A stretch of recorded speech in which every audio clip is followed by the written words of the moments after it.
हर तरफ फिक्र को दौड़ा के थकाया हमने,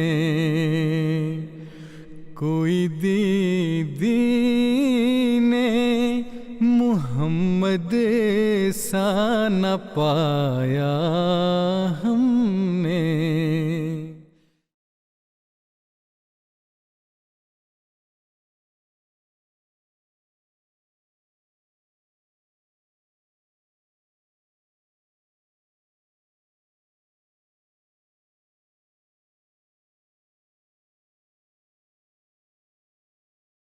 عن ابن عمر قال: سمعت رسول الله صلى الله عليه وسلم يقول: على المرء المسلم السمع والطاعة فيما أحب وكره، إلا أن يؤمر بمعصية، فإن أمر بمعصية فلا سمع ولا طاعة.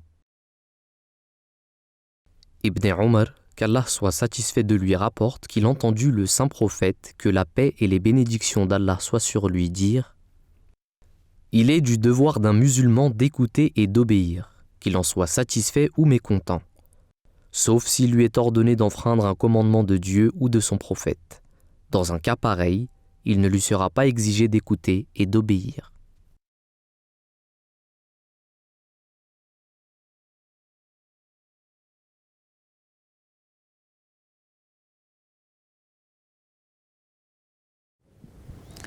Assalamu alaikum wa rahmatullahi wa barakatuhu. Chers téléspectateurs, chères téléspectatrices, bienvenue encore une fois à l'émission Lumière sur Hadith. Comme vous le savez, une émission consacrée à l'analyse de Hadith, donc les paroles du saint prophète Mohammed sallallahu alayhi wa sallam. Comme support, comme d'habitude, 40 Gems of Beauty, les 40 perles de beauté de Hazrat Mirza Bashir Ahmed radiallahu anhu.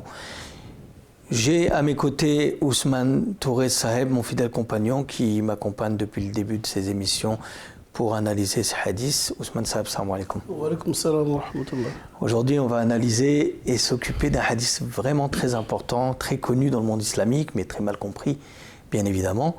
Un hadith qui parle de l'obéissance, le haut concept de l'obéissance en islam. Un hadith qui est, je dirais, dans ses enseignements très propres à l'islam, plus qu'une autre religion, parce que l'islam met beaucoup d'accent sur cet enseignement qu'est l'obéissance. Mais qu'en est-il? Comment doit-on comprendre ce concept-là à la lumière de ce hadith qui a été cité auparavant? Alors, ce hadith, comme vous l'avez dit, il est très important. Il est très important car c'est la colonne vertébrale de ce qui contribue à la paix dans une société, la stabilité d'une société. Ouais. L'islam met l'emphase par rapport aux croyants sur l'obéissance. L'obéissance, de l'obéissance découle l'ordre, ouais, la sérénité dans une société. De l'obéissance, comme je disais, découle l'ordre, de l'ordre, le progrès. Le fait de ne pas obéir, la désobéissance amène à l'anarchie et au désordre. Donc l'islam, la base même de l'islam est basée sur l'obéissance. Le mot islam est un mot qui est contracté de salam et aslam. Salam, la paix, aslam, l'obéissance, la soumission. Nous ne pouvons atteindre la paix, nous ne pouvons atteindre la sérénité, la paix dans la société, sans l'obéissance à Dieu et sans obéissance à ceux à qui Dieu a donné l'autorité sur nous. Comme Allah dit dans le Saint-Coran, Bismillahirrahmanirrahim, Ati'u Allah wa ati'u ar-Rasul wa ulil amri minkum. Obéissez à Dieu et à son messager et à ceux qui ont de l'autorité sur vous. Donc, ce hadith fait appel, référence au haut degré d'obéissance en islam. Je reprends les paroles de ce hadith où Omar ibn Khattab anhu dit: il est obligatoire pour un musulman d'écouter et d'exécuter un ordre émis par ses officiers, qu'il l'aime ou pas, à moins que cela implique la violation d'un commandement de Dieu ou de son prophète ou d'un officier supérieur. C'est un hadith qui est très important. Je vais prendre certains termes qui ont été employés dans ce hadith en arabe, où Allah dit: Alal mar'il muslim على المرء المسلم السمع والطاعة فيما أحب وكره إلا أن يؤمر بمعصية فإن أمر بمعصية فلا سمع ولا طاعة. Donc, il nous demande d'obéir. D'obéir à Dieu, à son messager, et d'obéir à ceux qui ont de l'autorité sur nous. Oui. Nous sommes, pour la stabilité d'un État, d'une nation, il faut que les décisions prises par les dirigeants, qui sont dans le sens du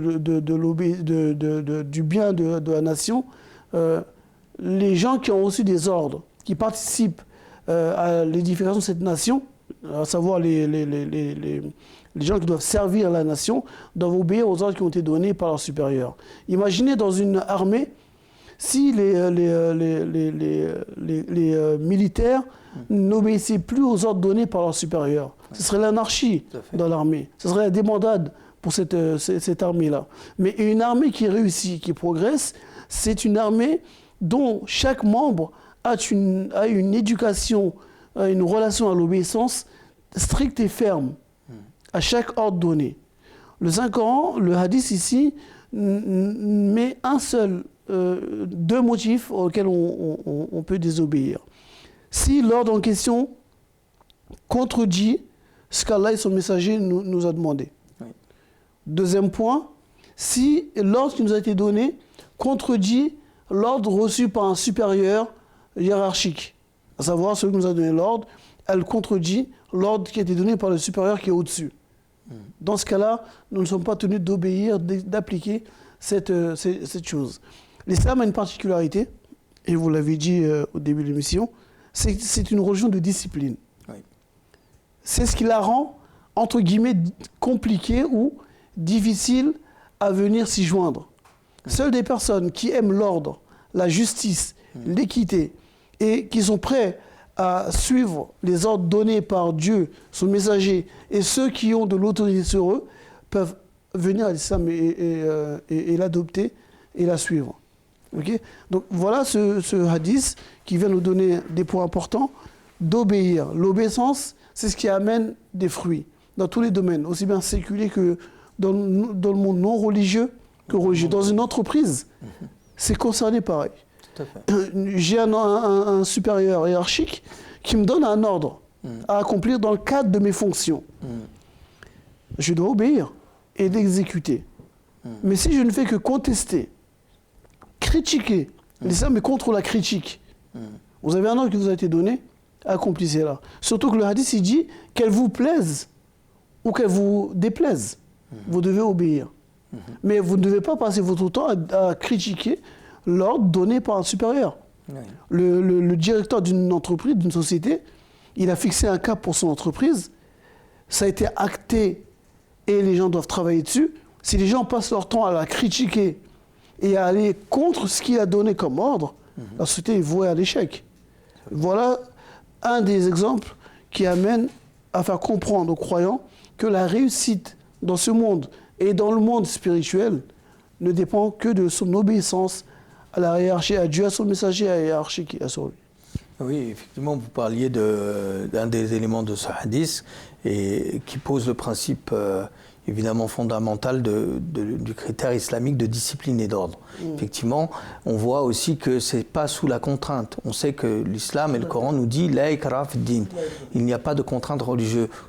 C'est-à-dire que le Coran dit une chose, le hadith nous parle d'obéissance, mais effectivement, le prophète sallallahu alayhi wa sallam nous enjoint par ce hadith à obéir et d'abord à entendre. Et l'ouïe est mise avant l'obéissance. Il y a une raison à cela. La première chose aussi qu'il faut aussi bien comprendre, c'est qu'une personne qui a rejoint l'islam, elle l'a fait de son propre gré, non sous la contrainte, elle l'a fait de manière de cœur, et lorsqu'elle va accepter un ordre, elle va le faire aussi de manière de bon gré et de bon cœur. Elle ne va pas le faire avec répulsion, avec rejet, elle va l'accepter. Et la particularité de l'enseignement de l'obéissance ici, qui est, si le croyant sait que, in fine, c'est pour la bonne cohésion de la société, et même s'il ne comprend pas l'ordre en question, mais pour la bonne marche de la société, il doit obéir, mais pas simplement obéir, il doit bien attentivement comprendre l'ordre qui lui est donné. Et lorsqu'il a compris l'ordre qui lui est donné, et qu'il a bien, avec beaucoup d'attention et d'intérêt, compris l'ordre donné par ses officiers, par ses supérieurs hiérarchiques, si c'est dans une société, dans un État, ou dans la religion par un administrateur comme un amir ou même un calife, pour la plus haute autorité qui nous concerne, nous, en tant que musulmans ahmadis, on comprendra que de là découleront les meilleurs bénéfices et de là, nous assurerons une stabilité, une union très forte entre les membres. Et non seulement cette union sera préservée, mais en plus, les bénéfices qui en découleront seront extrêmement importants. Et effectivement, comme vous disiez, la critique en tant que telle, on ne parle pas de critique constructive, mais la critique en tant que telle pour saper l'autorité d'un supérieur ou autre, qui est mis en exergue ici, c'est vraiment dans le fait que les gens ne perdent pas de temps dans le verbiage, mais s'évertuent à aller dans le sens de ce que leurs supérieurs leur ont dit pour améliorer et activer et rendre rapide le résultat escompté par cette obéissance-là. Oui, tout à fait. Comme vous l'avez dit tout à l'heure, vous avez mis l'accent sur un passage qui est très important, c'est la question de la contrainte. Ouais. Certaines personnes pourraient dire oui, mais ce serait une religion dans ce cas-là qui pratique la dictature. Sachant qu'Allah il dit dans 5 ans, comme vous l'avez cité, là, il n'a aucune contrainte en matière de religion. Il faut comprendre, comme vous l'avez dit, et c'est un accent, il faut mettre un accent dessus, que lorsqu'une personne vient à accepter l'islam, elle accepte l'islam avec ses règles, avec sa discipline, avec son ordre. Si elle vient à l'islam avec sa propre vision des choses, avec sa propre volonté de faire l'islam, la religion, de sa manière, ça amènera des dérives qui nous amènera forcément à des groupes tels que nous avons aujourd'hui dans le monde, terroristes, qui se réclament de l'islam. Tout comme nous avons des personnes qui sont laxistes au niveau des règles islamiques, mais qui se réclament de l'islam. C'est pourquoi, dès les premières émissions, nous avons mis l'accent sur l'explication des hadiths. Quelle est leur importance? L'islam ne se fait pas selon sa propre vision des choses. L'islam se fait selon ce que Allah et celui à qui a transmis son message, afin de nous la transmettre, qui est le prophète Mohammed sallallahu alayhi wa sallam, qui est un exemple pour nous, nous a demandé. Nous devons prendre l'ensemble des enseignements du Coran et des paroles et de la pratique du prophète sallam afin de pratiquer l'islam comme il se doit. Et si une personne rentre en islam, qui veut dire rentre en obéissance à Dieu, et avant l'encontre de cela, dans ce cas, cette personne-là n'a pas compris ce qu'est-ce que l'islam lui demande. Il y a un verset coranique où Allah nous dit Ya ayyuhalladhina amanu taqullaha haqqa tuqatihi wa la tamutunna illa wa antum muslimun wa'tasimu bihablillahi jami'an wa la tafarraqu. Vous qui croyez, craignez Dieu comme il se doit d'être craint, et ne mourrez pas si ce n'est en état de pleine soumission. Et accrochez-vous tous ensemble, jami'an, ensemble, à la corde d'Allah, et ne vous divisez pas. L'unité vient à partir du moment où il y a une hiérarchisation, une obéissance à une autorité, et que nous allons tous dans ce sens, dans l'obéissance aux ordres qui nous ont été donnés, ça crée une cohésion, une unité. Ensuite, il dit وَلَا تَكُونُوا كَالَّذِينَ تَفَرَّقُوا وَاخْتَلَفُوا مِنْ بَعْدِ مَا جَاءَهُمُ الْبَيِّنَةُ. Ne soyez pas comme ceux qui ont reçu l'enseignement et qui, après cela, se sont divisés et ont eu des divergences. Ils sont divisés, ils ont divergé entre eux. Donc, c'est un ordre et c'est un enseignement que Dieu nous donne de 5 ans. Et ce hadith, comme nous l'avons dit, nous le répétons encore une fois, que les hadiths ne sont que le tafsir des versets coraniques. Toute la vie du prophète, sa vie, ses paroles sont là pour nous expliquer les paroles du Coran que nous n'avons pas, que nous ne comprenons pas directement. Et donc, le prophète, par sa vie, par son comportement et celle de ses compagnons, c'est un tafsir de cela. Il a dit, chacun de mes compagnons est une étoile. N'importe laquelle que vous suivrez, vous serez bien guidé. Leur vie, leur enseignement, ce qu'ils ont été, est un exemple pour les musulmans. Il y a un autre aspect qu'on n'a pas, sur lequel on n'a pas accentué ici, mais qui est très important. Souvent, les gens disent, oui, alors l'obéissance, très bien, mais derrière, on nous parle d'une exception à la désobéissance que vous avez analysée tout à l'heure en expliquant ce que ça implique. Mais souvent aussi dans la méthode de désobéir, il y a une mauvaise compréhension et on ne voit que la possibilité, dans ce cas-là, pour certains musulmans, d'avoir recours à la force. Alors que ce n'est pas du tout de cela qu'il s'agit, mais au contraire, on a le cas pour les musulmans ahmadis d'ailleurs au Pakistan ou même dans certains endroits, ce sont de parfaits patriotes, parfaits servants de leur nation, mais ça n'empêche que lorsqu'on leur nie leurs droits religieux comme faire la pratique ou la zan ou se revendiquer comme musulmans, lorsqu'on leur dit vous n'avez pas le droit de dire la ilaha illallah Muhammad Rasulullah, ils ne sont pas dans la désobéissance en se rebellant, mais ils continuent à appliquer Bien sûr. le fait d'être eux-mêmes des suivants de cette religion. Donc même dans l'application, on voit une étrangeté qui est née maintenant dans l'islam. C'est ok, bon, là ils ne suivent pas du tout, les non-musulmans ne suivent pas du tout la religion de l'islam, donc on a le droit de se rebeller contre eux. C'est pas du tout ça. Et lorsqu'on parle d'obéissance, on parle aussi l'obéissance en tant que telle, comme institution, même vis-à-vis de gens qui ont autorité sur nous, qui ne sont pas musulmans. Nous ne partageons pas la même religion. Voilà, donc on se doit, nous en tant que musulmans, d'être dans cette logique de stabilité. Et là, on revient à la question de ce que vous avez cité aussi dans des précédentes émissions, où on a expliqué le fait que ce qui est valable au niveau individuel est surtout aussi valable du bas de la pyramide jusqu'au haut, c'est-à-dire au niveau étatique et des nations entre elles. C'est lorsqu'on voit aussi l'état du monde actuel.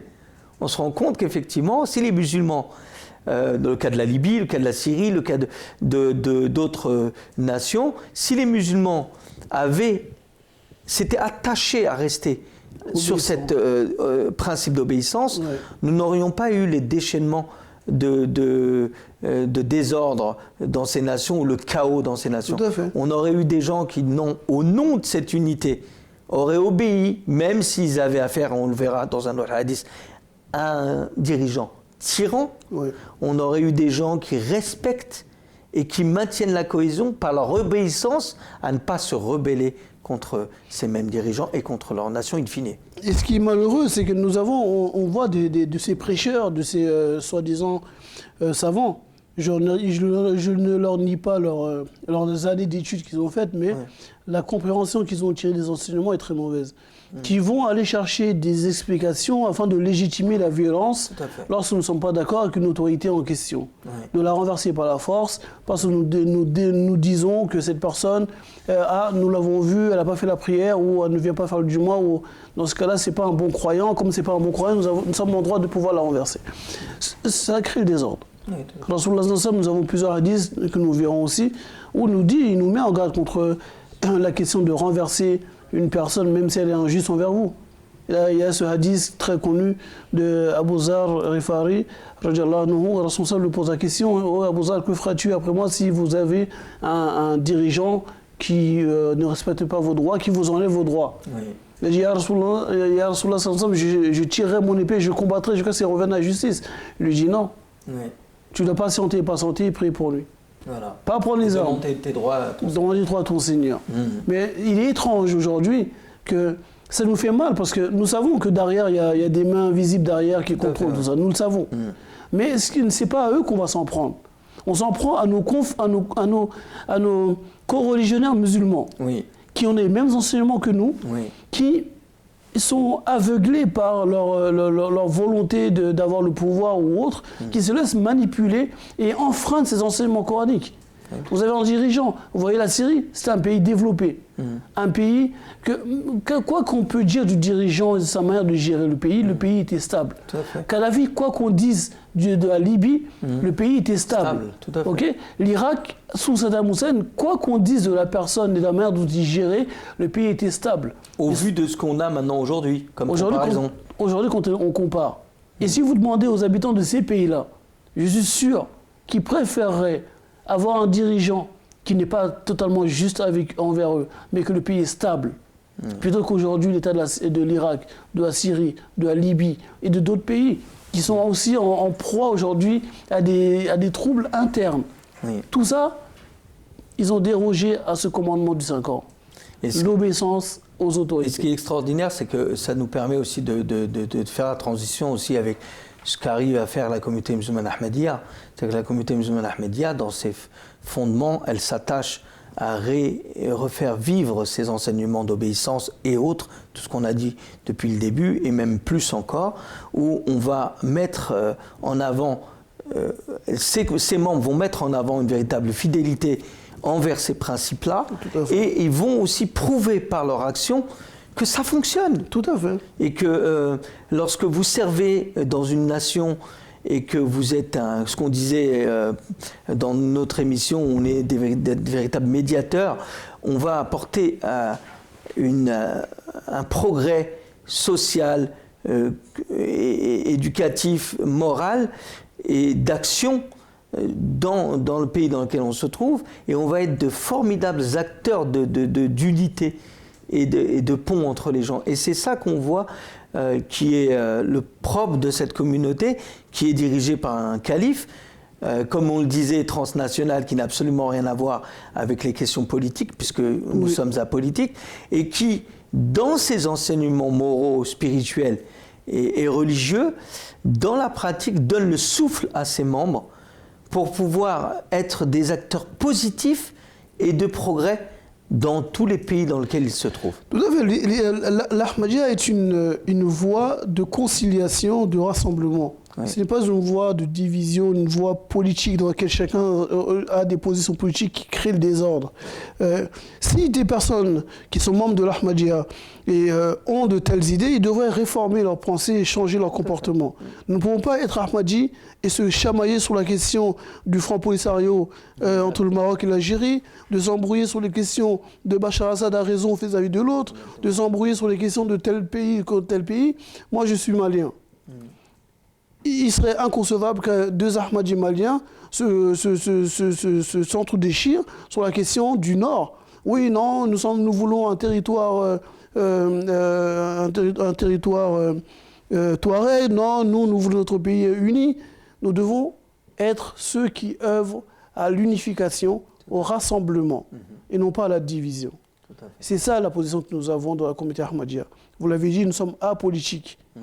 Nous sommes là pour réconcilier les gens, rassembler les gens dans l'obéissance à Allah, son messager, son messie, son calife et à ceux qui ont de l'autorité sur nous. Voilà ce que l'Ahmadiyya fait. C'est de l'éducation pure. Chaque personne qui intègre la communauté Ahmadiyya doit comprendre cela. Son salut n'est que dans l'obéissance. Oui. L'obéissance, non pas forcée, mais l'obéissance de plein gré, car en acceptant une chose, vous acceptez les règles qui la régissent.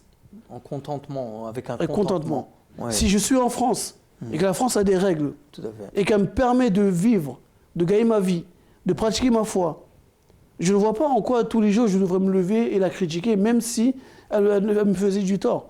Si je ne suis pas d'accord avec ça, je la quitte. La question de l'Ahmadiyya ou de l'islam est la même chose. Vous avez des règles. Elles sont édictées, vous la connaissez. Elles ne vous plaisent pas, vous êtes libre, tout comme vous êtes rentré, de sortir. Tout à fait. L'islam est pareil. L'islam, la question de la discipline musulmane est beaucoup trop dure pour vous et vous ne vous sentez plus de la suivre. Vous êtes libre de quitter l'islam sans aucune représailles. Aucun jugement, aucune représaille derrière. L'Ahmadiyya, c'est pareil. Vous êtes venu, on ne vous a rien demandé. Vous partez, on ne vous demandera rien non plus. Non plus, oui. Mais on doit respecter la discipline. On doit respecter la hiérarchie. Les pays qui nous ont accueillis, c'est pareil. Vous êtes venu dans un pays, admettons, comme l'Angleterre. Ils ont des règles, ils ont des lois, ils ont une culture, ils ont des traditions. Vous n'êtes pas tenu de suivre leurs traditions, leur culture. Mais vous devez respecter leurs règles, leurs lois. Ce qu'ils ont interdit, vous devez l'abandonner. Ils ne vous ont pas interdit de prier, vous priez. Ils ne vous ont pas interdit de professer votre foi, vous la faites. Ils ont assuré la liberté de culte et de conscience. La France, qui est un pays qui entre guillemets, réfractaire à tout mouvement religieux, anticlérical, pareil, elle le garantit quand même dans sa constitution, dans sa loi. Oui. Ok. Donc, on n'est pas content, on n'est pas satisfait dans ce cas-là. Cherchons un autre endroit qui nous permettra de mieux pratiquer notre foi et notre religion. Effectivement, et bon, ça nous amènera peut-être à un hadith qui va aussi poser la problématique du courage moral, bien sûr, mais avant tout cette notion d'obéissance dans les sociétés occidentales ou pas, mais là, comme nous vivons en France et dans un pays occidental, nous devons comprendre qu'effectivement, la question de la désobéissance en tant que telle est proscrite et vraiment plus que découragée et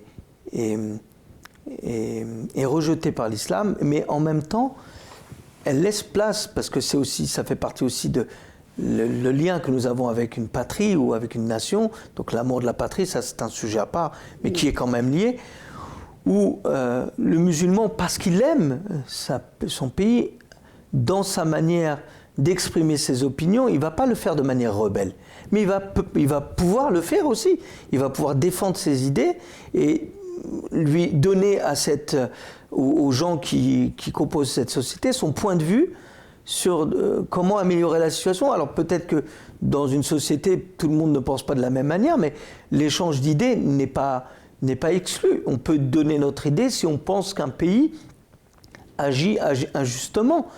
Il ne s'agit pas de se rebeller ici, il s'agit de conseiller, et on le verra dans un autre hadith là-dessus. Mais l'obéissance ici, on doit jamais, le musulman ne doit jamais se départir de l'obéissance au nom de l'unité, comme nous disions, de la stabilité et de l'ordre dans le pays et dans les relations humaines aussi. Donc, mais aussi, il faut comprendre que les êtres humains, c'est un concept qui est quand même élevé, c'est un standard très élevé. Et chaque être humain, quel qu'il soit, il est sujet à la faute et il est dans un parcours, je dirais, quasi initiatique lorsqu'il va essayer de progresser dans cette logique d'obéissance où effectivement, j'ai peut-être manqué d'obéissance ici, mais il doit toujours avoir ça en vue. Que voilà, je ne dois pas être un facteur de désordre, je dois être dans l'obéissance. Et même si je ne comprends pas ce qu'on me dit ou l'utilité de ce qu'on me dit aujourd'hui, je le comprendrai peut-être plus tard. Et l'expérience, nous on le voit dans la communauté musulmane Ahmadiyya, l'expérience nous montre que lorsque nous n'avons pas compris une chose aujourd'hui, le lendemain on la comprend mieux. Oui. Pourquoi il était sage d'accepter l'obéissance d'une personne. Et même on va plus loin, parce qu'au niveau spirituel, nous disons que la bénédiction descend sur cette personne qui obéit. Et on en voit les bénéfices par la suite. Donc je pense qu'ici, cette valeur n'est pas assez mise en avant par le monde islamique, malheureusement, dans son universalité, parce que c'est un enseignement universel et qui peut bénéficier à toutes les nations. Mais en plus, je pense que c'est non seulement un enseignement qui n'est pas suivi, mais qui est très très mal compris par les musulmans eux-mêmes, mais aussi par les non-musulmans, qui nous font le procès de c'est une obéissance servile que vous nous demandez là. Non, c'est comme vous l'avez dit, l'islam permet la discussion, permet l'échange. Elle nous permet aussi d'utiliser la loi pour faire valoir nos droits. Tout à fait. Donc, si une personne se sent... Et il y a des injustices, c'est vrai. Il y a des lois qui sont injustes et qui sont tournées vers une communauté, notamment la communauté musulmane. Pour la France, dans laquelle nous vivons, il y a des lois qui sont tournées simplement, même si ce n'est pas dit ouvertement, mais sont faites pour entraver la communauté musulmane. Les musulmans sont en droit d'utiliser le droit, la loi, dans le cadre de la loi, pour pouvoir faire valoir leurs droits. La Constitution française, elle n'est pas cachée de qui que ce soit. Chacun peut l'étudier. Et s'il estime qu'il a été victime d'une injustice de ce que la Constitution lui permet, il a le droit de se tourner vers les tribunaux et de pouvoir faire valoir ses droits. La communauté musulmane, dans son ensemble, même en interne, elle est faite ainsi. Si une personne pense qu'elle a été lésée par quelqu'un, il y a les instances musulmanes qui sont là pour pouvoir écouter et régler le litige qu'il pourrait y avoir. Oui. Et, dans la communauté musulmane Ahmadiyya, nous avons les shura, nous avons les amla, nous avons les différentes instances de la communauté, les kaza, vous avez les kaza, vous avez les Islahi Committee ou autres, qui chacun d'entre eux sont là pour écouter une personne qui voudrait dénoncer une injustice dont il aurait été victime. Donc il n'y a pas de volonté de museler qui que ce soit. Oui. Mais l'esprit général est que vous devez obéir aux règles qui ont été dictées par le pays, par Dieu et son messager, la communauté, et suivre ces lois-là.